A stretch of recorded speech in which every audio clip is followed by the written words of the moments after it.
bassin grenoblois, c'est l'épicentre de la production hydroélectrique d'EDF en France. Nous avons 1000 hydroélectriciens qui travaillent ici, sur la région grenobloise. Nous avons 15 centrales qui produisent l'équivalent de ce que consomment 500 000 habitants. Et en Isère, et particulièrement ici, on fait appel à près de 600 entreprises prestataires. Donc notre activité hydroélectrique, intrinsèquement, elle participe à la vitalité et au dynamisme de cet écosystème hydroélectrique du bassin grenoblois.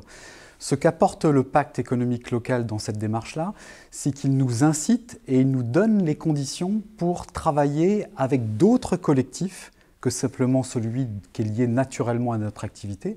Donc c'est le sens du pacte et c'est le sens, par exemple, d'un de nos engagements qui est de soutenir la filière hydroélectrique sur le bassin grenoblois.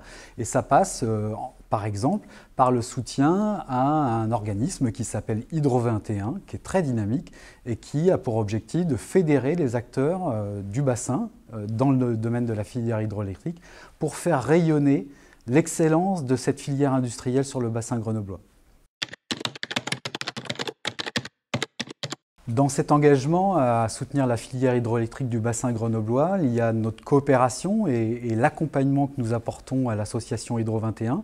Et très concrètement, ça s'est traduit au mois de juillet dernier par l'organisation d'un colloque qui s'appelle Focus Hydro, qui a d'ailleurs eu lieu dans le Grésivaudan, qui est un territoire aussi très important pour l'hydraulique, et qui avait justement pour objectif de parler de l'hydroélectricité et de son impact sur la vitalité économique de nos territoires.